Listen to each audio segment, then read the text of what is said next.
물 부족에 대응하지 않을 경우 GDP의 6%가 감소할 것으로 전망했다. 반면 효율적인 물 정책을 수행하면 GDP가 2% 증가할 것으로 추정했다. 담수는 깨끗한 물만 제공하는 것이 아니라 강을 통해 생명체의 문명이 담긴 온갖 더러운 것을 씻어내는 청소부의 역할도 한다. 앞으로 인구가 증가하고 경제가 성장함에 따라 더 많은 양의 물을 사용하면서 수질 오염도 심각해질 것이다. 여기에 지구온난화로 수온이 상승해 녹조와 적조가 많이 늘어날 것이다. 물 소비와 오염 속도가 점점 빨라지고 있다. 따라서 물의 수요와 수질을 함께 관리해야 한다. 민주주의가 지구 위기를 예방한다. 미국 외교 정책 포커스 소장인 존 페퍼가 북한은 왜 지구 위기의 카나리아인가라는 논문을 일본 학회지에 실었다. 1990년대 북한에서 일어난 기아 사태를 다루었다. 존 페퍼는 북한 농업이 1990년에 붕괴한 것은 경작 방식의 후진성 때문이 아니라 선진성 때문이라고 주장했다. 북한은 석유를 기반으로 하는 농업이 발달한 편에 속했다. 위기가 발생하기 전까지 북한은 넉넉하지 않았지만 식량을 자급자족할 수 있었다. 1980년대 말까지 옛소련과 중국으로부터 석유를 매우 싸게 공급받았기 때문이었다. 그러나 갑자기 싼 석유 공급이 끊기면서 석유가 부족한 세상을 살아가야만 했다. 석유는 농업 생산성에서 결정적인 요소다. 제2차 세계대전이 끝난 직후 대략 20억 명이었던 인구가 지금 75억 명 이상으로 늘어날 수 있었던 바탕은 단위 면적당 생산율을 2.5배에서 3배로 늘려준 석유를 기반으로 한 농업이었다. 농업에 석유가 투입되지 않았다면 세계 인구 가운데 만성적인 영양실조에 걸린 사람의 비율이 지금보다 훨씬 높았을 것이다. 비료도 농약도 석유로 만들어진다.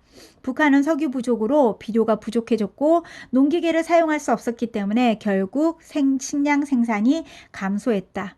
지력이 떨어지자 땅이 점점 황폐화되었다. 이렇게 산림이 훼손되어 큰 비가 내리면 쉽게 산사태가 일어났고 농경지까지 피해를 보게 되어 식량 생산의 피해가 심각했다. 1995년 대홍수로 인해 급류가 겉흙을 쓸어가고 농경작지 자리를 돌과 나무가 덮쳐 40% 이상이 불모지가 되었다. 북한의 경제력으로는 석유 가격 상승, 기상재해, 식량 생산 감소라는 연속적인 세 차례 타격에 대처할 여력이 없었다. 식량이 남아도는 우리나라의 곡물 자급률은 1990년 43%에서 현재 25% 아래로 떨어졌다. 식량이 부족해지면 곡물 생산국은 수출 제한 조치를 취하고 소비국은 수입 확대 노력을 기울이면서 곡물 가격이 급등하고 이는 다시 추가 수출 제한과 수입 확대로 이어지는 악순환의 고리가 만들어질 가능성이 높다. 지난 2010년 러시아는 가뭄이 일어나자 밀 수출을 중단했다. 이에 따른 밀 가격 상승은 멀리 떨어진 북아프리카와 중동 국가에서 식량 폭동과 정치적 위기가 일어나는 원인이 되었다.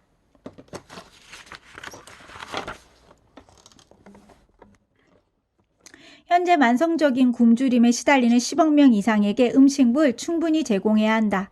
이에 더하여 인구가 금세기 중반에 90억 명, 말여에는 110억 명에 이를 것으로 전망된다. 인구 증가에 맞춰 식량을 증산하지 않으면 기아에 시달리는 인구가 늘어날 수밖에 없다. 이런 도전은 대부분 가난한 나라에서 나타나므로 기후변화를 고려하지 않는다고 해도 달성하기 어려운 일이다. 기후변화 대응과 에너지 안보를 위해 바이오 연료 사용을 확대하고 있다. 인류가 농경과 목축에 활용할 수 있는 땅의 면적은 제한적이다. 하지만 바이오 연료용 식물을 키우는데 경작지를 활용한다. 이는 기아로 고통받는 지구촌 사람들에게 식량으로 공급할 수 있는 옥수수 같은 곡물을 연료로 바꾸는 것이다. 농산물을 에너지와 맞바꾸는 셈이다. 사람이 먹을 것으로 에너지를 만드는 행위는 윤리적으로 위험한데도 우리는 앞뒤 안 가리고 그 길을 가는 중이다. 식량 위기는 도시화를 통해서 일어날 수 있다. 이 지구에는 모든 인구가 60일 이상 먹을 만큼의 충분한 양의 식량이 없다. UN 식량 농업기구는 2달분의 식량 비축을 권고하고 있으나 도시에서는 평균적으로 일주일 정도 먹을 수 있는 양의 음식만 있다. 우리나라 인구의 90%는 도시에 거주한다. 식량 위기 상황이 닥치는 경우를 대비해 낮은 식량 자급률과 함께 과도한 도시화도 함께 고민해야 한다. 기후변화는 독립적인 쟁점이 아니다. 이는 인류가 직면한 다른 주요한 문제의 맥락에서 인식되어야만 한다. 기후 문제는 인구 증가와 별개의 문제가 아니며 에너지 문제와도 긴밀하게 연결되어 있다. 물 이용 가능성은 결정적으로 기후에 달려 있으며 생물 다양성도 마찬가지다. 북한의 경우에서 볼 수 있듯이 석유 부족으로 인한 농업 생산성 저하, 여기에 기후변화로 인한 식량 생산 감소는 국가를 위기로 몰고 갈 수 있다. 기후변화는 단순히 폭염과 가뭄, 태풍과 홍수, 해수면 상승으로 인한 환경 난민의 문제가 아니라 석유와 식량, 식수를 확보하기 위한 국제적, 지역적 갈등과 전쟁의 원인이 된다. 노벨 경제학상 수상자 아마르티아 센은 민주주의 체제에서는 흉년이 와도 기근이 겪지 않지만 권위주의 체제라면 쉽게 기근이 발생한다고 주장했다. 기아가 발생하는 까닭은 식량 부족보다도 식량을 확보하고 통제할 능력이 부족한 데 있다.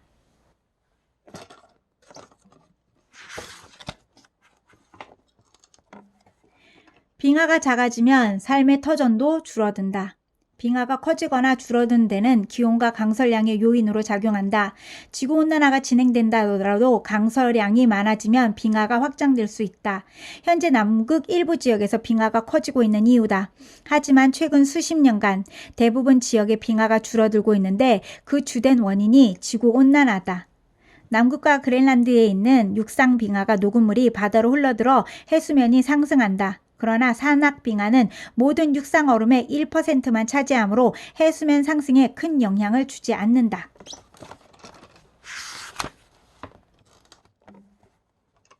해수면 상승은 눈으로 알아차리기 어렵다. 지구온난화에 의한 해수면 상승보다 몇 시간 동안의 조수 변화의 폭이 더 크기 때문이다. 1870년 이후 검조기로 해수면 수위를 감시한 결과에 의하면 지금까지 약 240mm 상승했다. 미국 우주항공국 나사에서 분석한 위성 관측으로는 1993년 이후 현재까지 90mm 상승했다.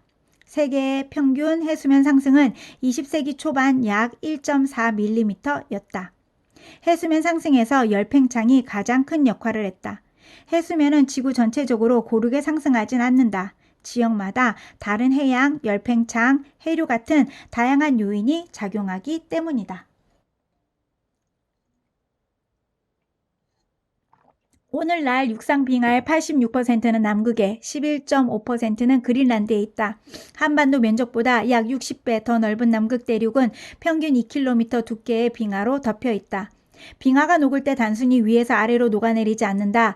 빙하 표면이 녹으면 녹음물이 빙하에 갈라진 틈새로 스며든다. 물은 얼음보다 밀도가 높으므로 일단 얼음 틈새로 들어가면 그 틈새를 더 벌리는 압력으로 작용한다. 빙하가 깨지면 한 번 부서지면 더 많은 틈새가 생겨서 결국은 무너져 내린다.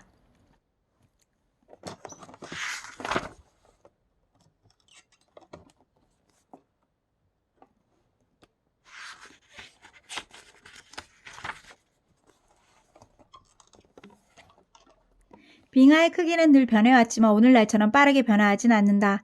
2만 1000년 전에 현재보다 2.5배 큰 빙하가 육지를 뒤덮고 있었다. 여기서 간빙기로 변하는 과정이 1만 년 걸렸다. 그 기간 동안 빙하가 녹아 해수면 높이도 상승했다. 현재 인류는 빙하기에서 간빙기로 진입했을 보다 20배 이상 빠르게 지구를 데우고 이에 따라 해수면을 상승시키고 있다. 4장 먼지, 있어야 할 먼지, 골칫거리 먼지. 길고 긴 먼지의 역사. 우주를 떠도는 먼지들이 서로 뭉쳐 태양이 되었고 지구도 만들었다. 사람도 역시 우주에서 날아온 먼지로 이루어진 존재이므로 결국 다시 먼지가 되어 우주로 돌아갈 것이다.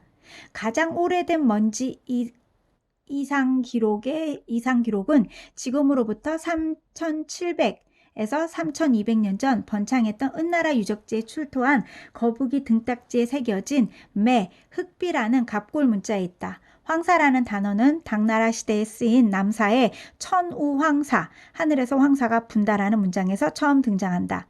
우리나라에서 먼지 기상 현상이 역사 기록에 처음 등장한 것은 서기 174년이다. 신라 아달라 이사금 때로 삼국사기에 우토라고 적혀 있다. 당시 사람들은 화가 난 신이 비와 눈 대신에 흙을 내렸다고 믿었다. 우리나라에서 황색 모래라는 의미를 가진 황사가 등장한 것은 일제강점기부터다. 조선왕족실록에는 산불에 의한 연무현상이 기록되어 있다. 숙종 28년 1702년에 조금 저문 후에 연무의 기운이 갑자기 북서쪽에서 몰려오면서 천지가 어두워지더니 재가 마치 눈처럼 흩어져 내려 3cm 남짓이나 쌓였는데 주워보니 모두 나무 껍질이 타고 남은 것이었다고 기록돼 있다. 영국은 19세기 세계 최악의 스모그 발생국이었다. 런던 스모그는 공장에서 석탄 연소로 배출된 오염물질이 축적해 발생했다. 오늘날 동아시아 문제가 되는 오염먼지는 국제용어로 차이나 스모그 또는 베이징 스모그라고 한다. 이는 공장 석탄 연소와 자동차 배기가스 모두가 원인이 되어 발생하는 스모그다. 우리 정부에서 미세먼지라는 용어를 쓰고 있다. 원래 미세먼지는 학술적으로 미세한 입자성 물질을 의미할 때 쓰는 용어다. 2014년 이후 환경부에서 미세먼지라는 용어를 본격적으로 사용했다.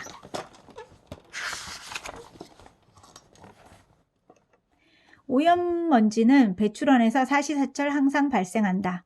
그러나 대기 중 오염먼지 농도는 날씨에 따라 달라진다. 환경부는 미세먼지라는 용어를 도입하면서 그 이전에 없었던 새로운 업무를 하는 것처럼 출발했다. 스스로 뿌리가 어디에 있는지 모르거나 그게 아니면 무시했다. 2014년 이후 언론에서 연무에 관한 언급이 거의 사라졌다. 삼국시대와 고려, 조선에서는 흑비가 발생하면 하늘이 경고하거나 징벌하는 것으로 받아들였다. 왕은 자신이 부도덕한 까닭이라 여겨 반찬 가짓수도 줄이고 술을 삼가는 등 몸가짐을 바로 했다. 작디 작은 흙먼지가 생태계를 살린다. 우리는 일상생활에서 먼지 자체가 없어질 것을 바란다. 그러나 지구 생태계의 일부는 이 성가시고 하찮아 보이는 먼지에 의존하고 있다. 사하라 사막에서 일어난 모래폭풍은 흙먼지를 공기 중에 떠오르게 한다. 이 먼지는 바람을 타고 대서양으로 수송된다. 대부분의 영양이 미량 금속인 철분 부족에 시달린다. 철분이 모자라면 바다먹이 사슬에서 필수적인 식물성 플랑크톤 번식이 어려워진다. 바다에 공급되는 철분은 사막에서 발생한 흙먼지 안에 담겨 있다. 흙먼지는 철분 이외에도 미네랄을 포함하고 있어 해양의 영양분을 공급한다. 몽골과 중국의 사막 건조 지대에서 발생하는 흙먼지인 황사는 그 크기가 30 마이크로미터 이상이면 중력에 의해 가라앉아 멀리 이동하지 못한다. 황사는 발원지와 그 주변 지역의 절반이 가라앉고 나머지가 장거리로 수송된다. 중국을 벗어난 황사는 첫 번째로 한반도에 영향을 미친다. 인간의 몸은 자연에서 발생한 황사와 같은 먼지를 대부분 걸러낼 수 있도록 진화해 왔다. 황사는 모래폭풍이 일어나고야 5,000m 상공까지 올라간다. 봄에는 상공에 올라간 황사가 이동성 저기압을 따라 우리나라로 많이 이동한다. 황사가 우리나라를 향한다 해도 한반도 상공을 그냥 지나칠 수도 있다. 우리나라가 고기압 영향 아래 있어야 황사가 천천히 지상으로 가라앉는다. 우리나라의 토양은 대부분 산성화되어 있다. 특히 도시 토양은 산성도가 더 심하다. 황사는 대부분 알칼리 성분이므로 산성 토양을 중화시키는 고마운 역할을 한다. 황사도 휩쓸고 지나가면 우리나라 바다와 북태평양의 철과 미네랄을 뿌려 해양 생태계를 풍요롭게 한다. 이후 황사는 하와이까지 날아간다.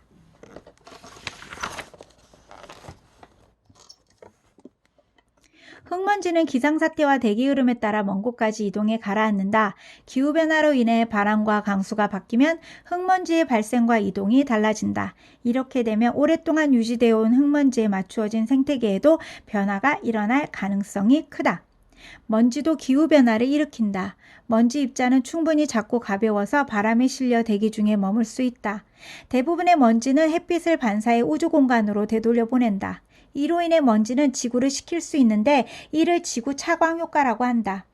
제2차 세계대전 이후 온실가스가 증가했지만 1950년대에서 1970년대까지 지구 평균 기온이 상승하지 않았다. 그 당시 미국, 유럽, 일본이 급격하게 산업화되면서 황산염을 대량 발생시켜 온실가스의 온난화 효과를 상쇄시켰기 때문으로 보고 있다. 검은 매연 입자인 검댕은 화석연료, 바이오연료, 산불, 농업 폐기물이나 나무 땔감 등이 불완전 연소하면서 발생하며 온실가스처럼 작용해 지구 적외선 복사를 흡수해 공기를 데운다. 검댕도 햇빛을 차단해 지면을 냉각시키지만 지면은 움직이지 않기 때문에 냉각 효과는 대체로 오염원 근처에 한정된다. 반면 공기는 움직이므로 온난화 효과는 더 멀리 영향을 줄 수 있다. 아시아를 장막처럼 덮고 있는 오염먼지가 기후의 영향은 복잡하다. 검댕은 햇빛을 흡수해 대기를 덮쳐 온난화를 일으키지만 황산염은 그늘막으로 작용해 지표면을 식힌다. 한편 아시아, 유럽과 북미에서 발생한 검댕은 북극 빙하로 이동해 내려앉는다. 이때도 빙하에 더 많은 열이 흡수되어 더 많이 녹게 된다. 그리고 빙하는 대기를 통과한 햇볕 대부분을 반사하는데 북극 빙하 지역으로 유럽 스모그가 이동해 오면 반사된 햇빛이 지표면으로 되돌아가고 이것은 다시 지표 얼음에서 반사된다. 황사 같은 사막먼지는 태양 가시광선을 막는 냉각 효과와 지구 적외선 흡수라는 가열 효과를 함께 가지고 있다.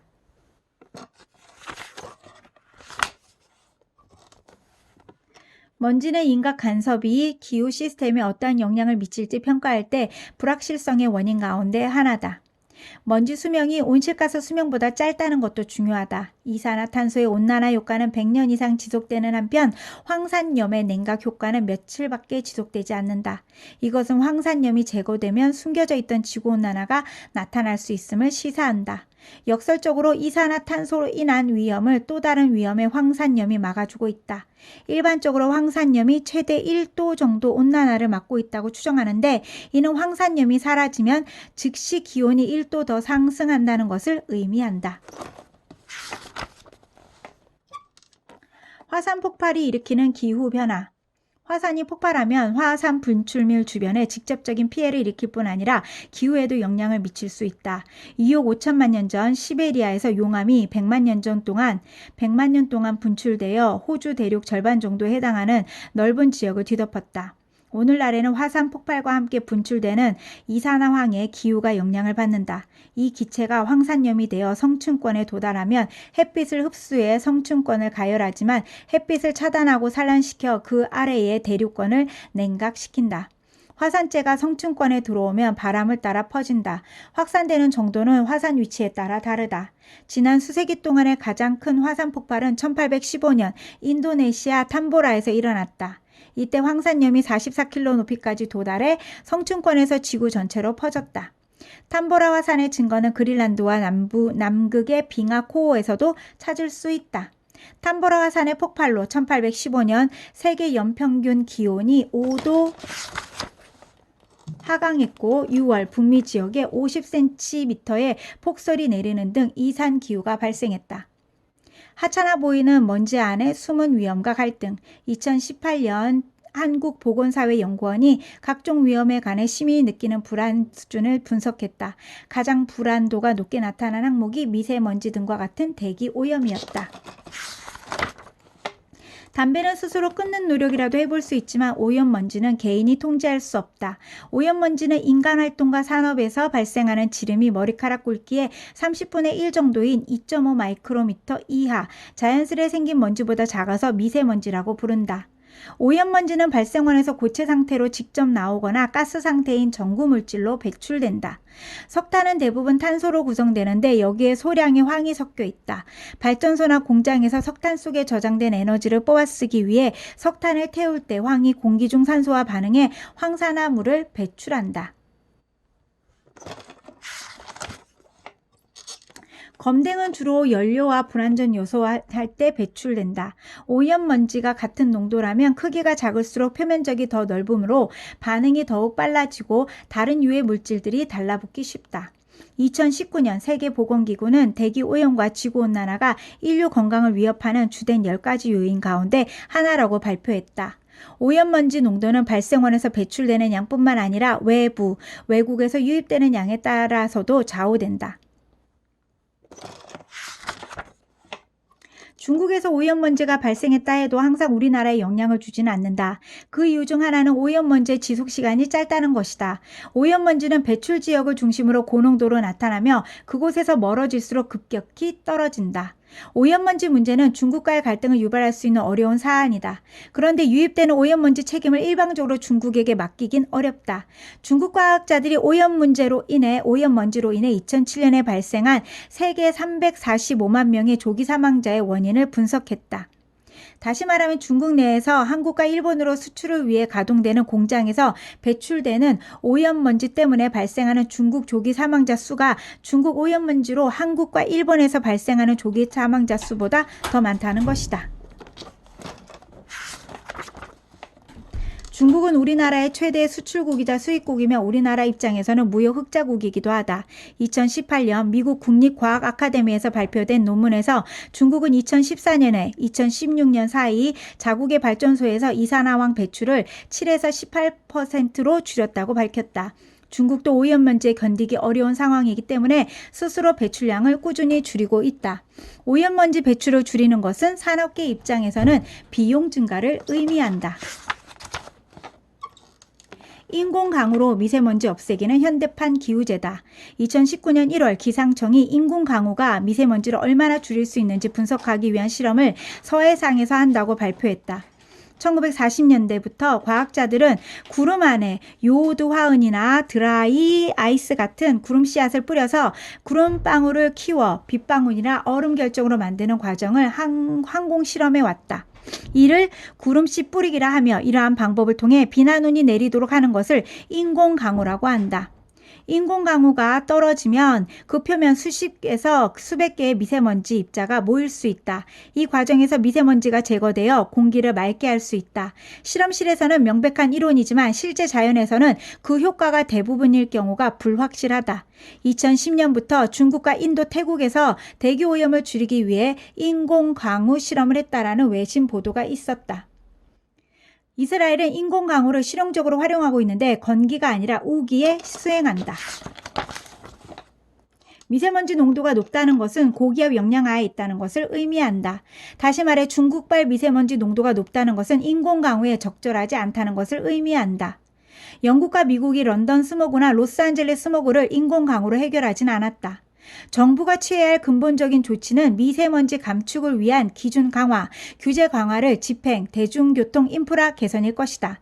이 같은 일을 수행하려면 비용이 많이 들고 이해관계가 충돌해 마치 골치 아프고 껄끄러운 논란을 일으킨다.